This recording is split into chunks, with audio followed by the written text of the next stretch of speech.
बहुत ध्यान से सुनिएगा ये वीडियो पूरी की पूरी। आपको समझ में आएगा बहुत बड़ा खेल, जिसमें आपकी पूरी साइकोलॉजिकल प्रोग्रामिंग जो है वो की जाती है और आपको मालूम भी नहीं पड़ता है कि आप वो सब बोल रहे हो जो आपसे बुलवाया जा रहा है।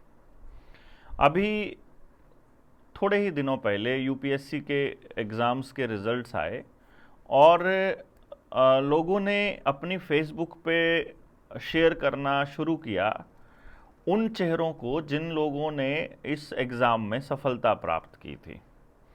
उनके जीवन को बताया, अखबारों ने छापा कि किसकी बेटी, किसका बेटा कौन प्रथम रहा, कितने बच्चों ने बाजी मारी, किस इंस्टीट्यूशन ने कितने पास किए, किस इंस्टीट्यूशन से कितने बच्चों के रिज़ल्ट कैसे रहे, कौन सा रैंक जो है किसका आया। इस हिसाब से वो चलता रहा। ऐसा ही कुछ होता है जब 12वीं के रिज़ल्ट आते हैं या किसी पीएमटी का रिज़ल्ट आता है, या फिर आप देखेंगे इंजीनियरिंग का जो रिज़ल्ट आते हैं, नीट का एग्ज़ाम होता है वहाँ पर भी यही होता है, और सीईटी का एग्ज़ाम होता है वहाँ पर भी यही रहता है। अब हम इसको थोड़ा सा एक अलग नज़रिए से देखने की कोशिश करते हैं। यूपीएससी के एग्ज़ाम को मैं एक सैम्पल के तौर पे ले रहा हूँ और बाकी के एग्ज़ाम्स को आप इसी तरह से रेफरेंस में ले लीजिए। सभी एग्ज़ाम्स के यही हालात हैं, तो आपको इसको एक रेफरेंस मान के चल पड़ना है। पहली बात, कौन फर्स्ट आएगा कौन सेकंड आएगा ये आपकी मेहनत तो बताती ही होगी, मतलब ये एक चांस की बात है, बट मैं समझता हूँ इसमें एक मौके का भी बहुत बड़ा रोल रहता होगा। क्योंकि मैं पूरा इस बात को समझता हूँ अच्छे से, और आप भी समझते होंगे कि मान लो एक बच्चे ने बहुत मेहनत की हो, उसके रिटर्न में ज़्यादा मार्क्स आए हों और इंटरव्यू में उसके कम मार्क्स लग गए, तो भी उसका पहला रैंक रह जाएगा। या दूसरा, एक बच्चे ने बहुत मेहनत की थी, उसको सारा सिलेबस आता था और उसकी तबीयत खराब हो जाए पेपर के टाइम पे, तो भी ऐसा हो सकता है। उसने एग्ज़ाम की तैयारी पूरी करी हो और उसने वो सारे के सारे पेपर जो जो क्वेश्चंस हैं वो कर रखे हों, तो भी हो जाता है। एक दूसरा बच्चा है जिसने उससे ज़्यादा किताबें पढ़ी हैं, उससे ज़्यादा ज्ञान है, लेकिन उसने वो क्वेश्चंस नहीं पढ़ पाया जो एग्ज़ाम में आए थे। क्योंकि एग्ज़ाम का कोई पैटर्न तो है नहीं कहीं पे, ये तो है नहीं कि ऐसे क्वेश्चंस पूछे जाने ही हैं, कन्फर्म है और यही पूछा जाएगा, इसी तरह के पूछे जाएंगे। कहीं से कुछ भी आ सकता है सिलेबस में से। फिर टॉपिक की बात है, कौन से सब्जेक्ट्स चूज़ किए इसकी बात है। और उससे भी बड़ी बात एक है, जो सबसे बड़ी बात है वो ये है कि इस बार जो रिज़ल्ट आया है वो 2022 में जो वैकेंसीज़ निकली थी उनका आया है। 1011 वैकेंसीज टोटल निकली थी और टोटल एप्लीकेंट 11 से 12 लाख के बीच में थे जिन्होंने एग्ज़ाम दिया था।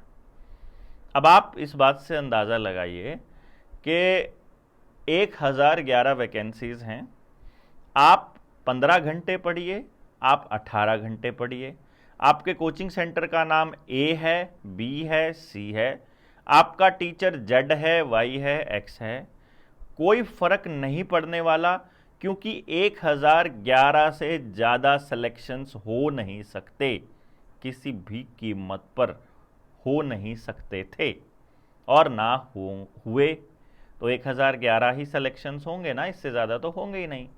और अगर 11 से 12 लाख रुपए 11 से 12 लाख अगर एप्लीकेंट्स थे, एग्ज़ाम देने वाले बच्चे थे, तो आप इससे एक बात समझिए कि आपका जो सक्सेस रेट है वो 0.1% से भी कम है। यानी कि आप गारंटीड फेल होंगे, इसके चांस 99.9% हैं।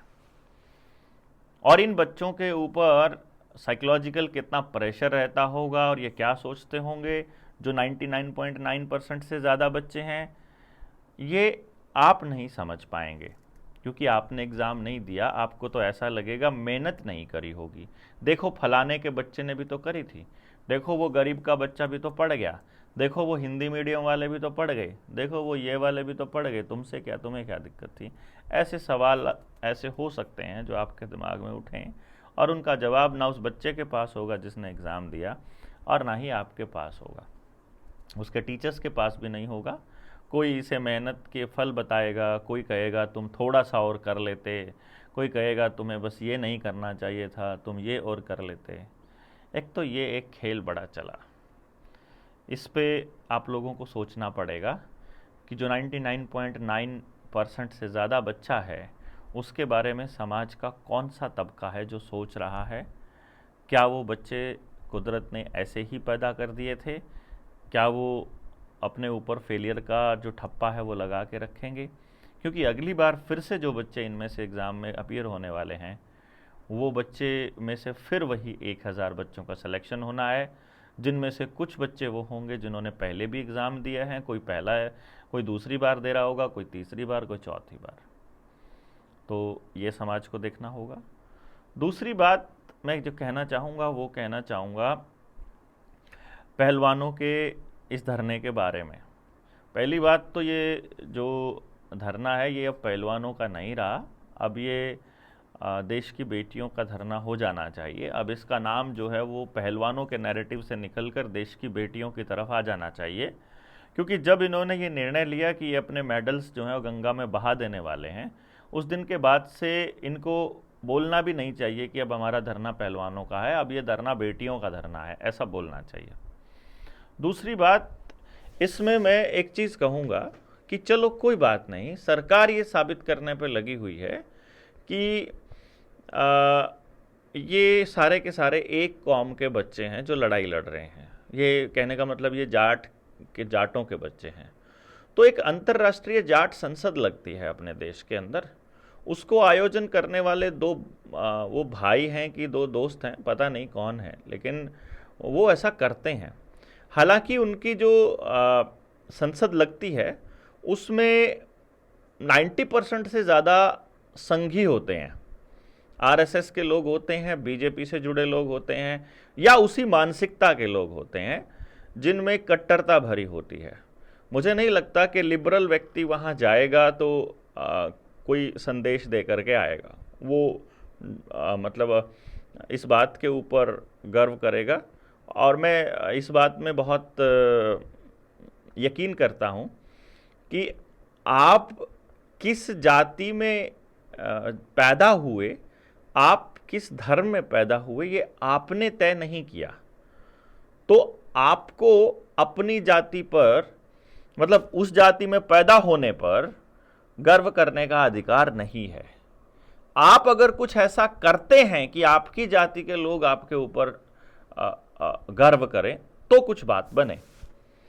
और ये वो लोग होते हैं जो दूसरों, हमारे जैसे महाराजा सूरजमल ने जो किया था, वो गर्व करने लायक इंसान है।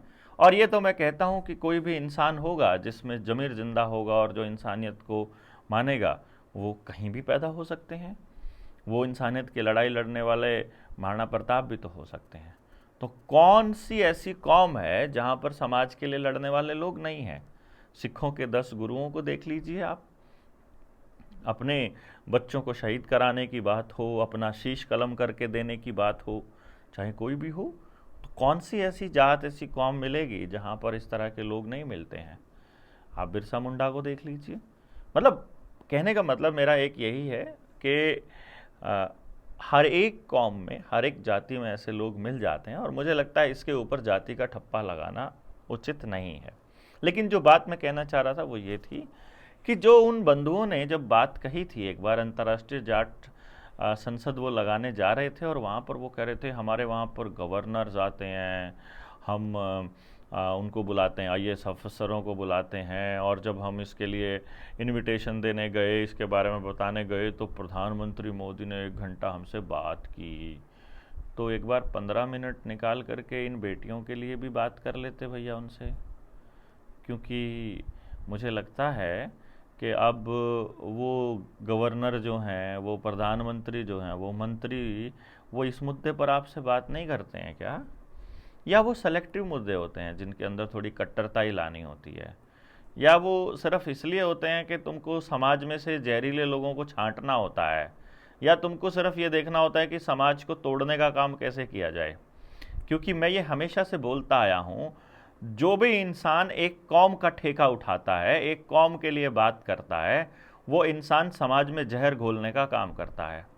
समाज बनता है 36 बिरादरियों से, समाज बनता है सभी तरह के लोगों से। समाज के अंदर ये आपने देखा नहीं होगा, हमारे पुरखे कितने समझदार रहे होंगे कि जब पूरे गांव के अंदर अगर किसी एक वर्ण का, किसी एक जाति का व्यक्ति अगर नहीं हुआ, मान लो गांव में कुम्हार नहीं हुआ, तो बैठ के मंत्रणा की जाती थी कि कुम्हार नहीं है, एक कुम्हार को लेकर के आया जाए। कोई कलाकार होता था तो ये उसको जमीन दे के, उसको जगह दे के बाकायदा बसाया जाता था कि आप हमारे गांव में बसिए, हमारे इस गांव में इस चीज़ की ज़रूरत है। और आज आप एक एक अपने अपनी जाति का ठेकेदार बना घूमते हैं, और बेटियों के साथ क्या हो रहा है ये आप समझ नहीं रहे हैं।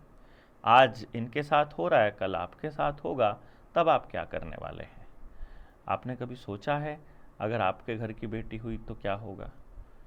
क्या आपको न्याय व्यवस्था पर पूरा भरोसा है? क्या आपको पुलिस कार्रवाई पर पूरा भरोसा है? क्या आप अपने मंत्रियों पर, अपने नेताओं पर, अपने जिस पार्टी को आप सपोर्ट करते हैं उनके लोगों पर आपको भरोसा है? क्या आपने अपने समाज में ऐसी व्यवस्था बनाई हुई है कि हमारी बेटियां सुरक्षित रह सकें? और अगर नहीं बनाई हुई हैं तो आप किस कैटेगरी में आते हैं मुझे समझ में नहीं आएगा। आपको शर्म आनी चाहिए, मुझे आती है। मुझे इस बारे में शर्म आती है कि मैं अपने बच्चों को ऐसा समाज नहीं दे पा रहा हूँ जहाँ पे मैं मतलब अपनी बेटियों के लिए, अपनी बहनों के लिए सुरक्षित समाज महसूस कर सकूँ। मैं मेरी गुजारिश है उन लोगों से जो समाज के अलग अलग अंगों के ठेकेदार बने फिरते हैं, इस ठेकेदारी को बंद कर दीजिए। समाज के सारे अंगों को साथ मिल के चलना होगा। देश में पार्लियामेंट के अंदर सेंगल स्थापित हो गया है। उस सेंगल के स्थापित होने का मतलब है राजशाही दोबारा से आ रही है। दुनिया भर की आर्मी, नाटो की आर्मी जो है वो इस देश के अंदर एंटर कर सकती है कभी भी। विश्व युद्ध के हालात बनते जा रहे हैं, देश में अस्थिरता का माहौल लाया जा रहा है। ऑर्डर आउट ऑफ केओस जो उनका थीम लाइन है वो पूरी की जा रही है। देश के हालात जानबूझकर ख़राब किए जा रहे हैं। जिन लोगों ने इंजेक्शंस इनके कहने से लिए थे, उन लोगों को अगर कुछ हो गया है उसके मुआवजे के लिए भी कोई अप्लाई नहीं कर रहा है, कोई जिम्मेदारी नहीं ले रहा है। यहाँ तक कि बेशर्मी से इनके सांसद गीत गाते हैं उस दौर के कि हमको मोगली जी ने बचा लिया। अब आप देख लीजिए, आपने तो तीसरी ली होगी कि नहीं ली होगी, क्यों नहीं ली थी? इसका जवाब आपको मिल जाएगा कि पहली दो में भी आपको एक्सपेरिमेंटल जीन थेरेपी दे दी गई है। पर आप शायद इस बात को नहीं समझेंगे, क्योंकि अभी जिस वक्त समझने का दौर आएगा तब तक देर ना हो जाए, मुझे ऐसा डर है। आप इससे पहले के अग्निवीर आकर के प्राइवेट संस्थानों की चौकीदारी करने लगें, आर्मी में स्थायी भर्तियों की मांग करना शुरू कर दीजिए। उनको रिटायरमेंट पे मत आने दीजिए 4 साल होने से पहले। धरना अभी भी चला हुआ है। सांपला में अभी भी अग्निवीर को परमानेंट करने के लिए धरना चला हुआ है। आपको ये समझना चाहिए। बेटियों के लिए नरेश टिकैत नाम नहीं लेना चाहता था, सामाजिक जीवन में रहते हुए व्यक्तिगत टिप्पणी नहीं करनी चाहिए, पर उस व्यक्ति ने सारी बाधाएं जो हैं वो एक तरह से पार करके और बिल्कुल स्पष्ट वो उसके पक्ष में आ गया है, ब्रजभूषण के पक्ष में, नरेश टिकैत। और ये टिकैत बंधुओं से हमको बिल्कुल उम्मीद नहीं है, मैं आपको बताऊं, हमको तो बिल्कुल उम्मीद नहीं है, क्योंकि न्यू वर्ल्ड ऑर्डर की एक एक चीज़ मैंने समझाई थी बहुत डिटेल में, चाहे युद्धवीर हो, चाहे राकेश टिकैत हो। और नरेश टिकैत ने जो बयान दिया है कि समाज से माफ़ी मांग लेनी चाहिए, उसको माफ़ कर देंगे। तुम कौन होते हो माफ़ करने वाले भाई? फिर तुम बीच का रास्ता निकालने की बात करते हो। मतलब सरकार की ही भाषा बोलनी होती है तो समाज के मतलब समाज के क्या कहते हैं उसे, मसीहा के रूप में अपने आप को, उस रूप में क्यों प्रकट करते हो अपने आप को? बोल दो ना कि तुम सरकार के ही आदमी हो। क्यों हम लोगों को वहम रहे कि तुम समाज के आदमी हो, खाप के आदमी हो? समाज से ज़्यादा तो तुम मोदी जी के ही गुणगान गा रहे हो और बीच में कह देते हो कि हाँ नहीं, रास्ता निकलना चाहिए। क्या दिक्कत है बताओ गिरफ्तारी में? दिक्कत क्या, पूछिए ना। लेकिन नहीं पूछेंगे, क्योंकि शायद क्या बातचीत है ये तो हम नहीं कह सकते। मैं तो सिर्फ इतना कहूँगा कि जो भी जितनी भी यूनियंस हैं सारे डिपार्टमेंट्स की, उन सबको एक होना होगा। सारे डिपार्टमेंट्स को प्राइवेट होने से बचाना होगा। बैंकिंग सिस्टम के ऊपर बहुत जल्दी बहुत बड़े खुलासे होने वाले हैं, इसलिए रुपए के ऊपर नज़र गड़ाए रखिए, रुपए को समझना चालू रखिए कि रुपया क्या होता है। नीडर इंडिया पे हमारे और नीचे वीडियोस मिलेंगे आपको जिसमें कर्जे के ऊपर होगा। हम कर्ज मुक्त भारत करना चाह रहे हैं, माफ़ी नहीं, कर्ज की मुक्ति कर रहे हैं। फिलहाल के लिए हम इतना ही कहेंगे कि जो समाज के ठेकेदार बने हुए घूम रहे हैं, उन लोगों से हाथ जोड़कर गुजारिश है, भैया इस मसले में बीच का रास्ता निकालने की ज़रूरत नहीं है। उस दर्दनाक दृश्य के बाद भी अगर आप बीच का रास्ता निकालोगे तो तुम पर लानतें भेजी जाएंगी। बोलिए, दहाड़िए,